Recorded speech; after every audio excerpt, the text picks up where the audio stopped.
Hello everyone, welcome back to my channel. तो आज हम फिर से लेकर के आए हैं इतिहास विषय का क्लास 10वीं का टॉपिक है फ्रांस में राष्ट्रवाद और राष्ट्रवाद के प्रसार में नेपोलियन बोनापार्ट का योगदान। ये दो टॉपिक को हम आज करवाएंगे जो कि हर साल जो है ऐसे प्रश्न जो है राष्ट्रवाद से पूछे जाते हैं। तो आप लोग जल्दी करें, चैनल से जुड़ जाइए और पुराने वीडियो को देखना ना भूलिए। चलिए हम लोग स्टार्ट करते हैं। टॉपिक जो है हमारा फ्रांस में राष्ट्रवाद।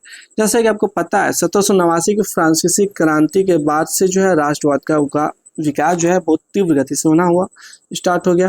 जैसे कि राष्ट्रवाद का बीजारोपण यूरोप में जो देखा जाए तो पुनर्जागरण के काल से, रेनेसां काल से ही प्रारंभ हो चुका था, लेकिन 1789 की फ्रांसीसी क्रांति से इसका उन्नत रूप जो है विकसित हुआ और यूरोप में राष्ट्रवाद की भावना का विकास जो है फ्रांस की राज्य क्रांति से ही माना जाता है। अब फ्रांस में 1789 की राज्य क्रांति नहीं हुआ होता और नेपोलियन का उदय नहीं हुआ होता तो आज देखा जाए तो समूचे यूरोप जो एकीकरण उस समय कर रहे थे तो ऐसा उनमें नहीं हो पाता।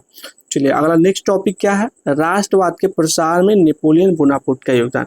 यानी कैसे राष्ट्रवाद के प्रसार में नेपोलियन बोनापार्ट अपना योगदान देता है, किस प्रकार से देता है, इसको हम लोग इस वीडियो में इस टॉपिक के अंदर में देखेंगे। आप लोग जो है एग्जाम में हुबहू लिख सकते हैं क्योंकि आप टॉपिक वाइज और नंबरिंग वाइज लिखिएगा तो आपको ज़्यादा नंबर आएंगे। कहानी के माध्यम से लिखिएगा तो हो सकता है एक आध नंबर कम भी दे, ठीक है। तो यहाँ पे हम लोग देखते हैं यूरोप में राष्ट्रवाद के प्रसार में नेपोलियन का विशेष योगदान था, जिसे निम्नलिखित बिंदुओं के द्वारा हम समझते हैं। पहला क्या कहता है, नेपोलियन के आक्रमणों ने राष्ट्रवाद को फैलाने में विशेष योगदान दिया। नेपोलियन क्या करता था, अलग अलग क्षेत्रों में आक्रमण करता था, उस पर कब्जा कर लेता था और वहाँ पे क्या करता था, राष्ट्रवाद की भावना को फैलाने का काम करता था। दूसरा क्या है, यूरोप के कई राज्यों में नेपोलियन के अभियानों द्वारा नव युग का संदेश पहुँचा। तीसरा क्या करा है, नेपोलियन ने जर्मनी और इटली के राज्यों को भौगोलिक नाम की परिधि से बाहर कर उसे वास्तविक और राजनीतिक रूपरेखा प्रदान की, जिससे इटली और जर्मनी के एकीकरण का मार्ग जो है खुल गया। यानी जब इटली और जर्मनी पर आक्रमण किया था तो नेपोलियन इन क्षेत्रों में क्या किया, राष्ट्रवाद को बढ़ चढ़ करके प्रसार किया, जिसके परिणाम थे यहाँ पे अनेक नेताओं का जो है उदय हुआ और जिससे इन क्षेत्रों का एकीकरण प्रशस्त हुआ।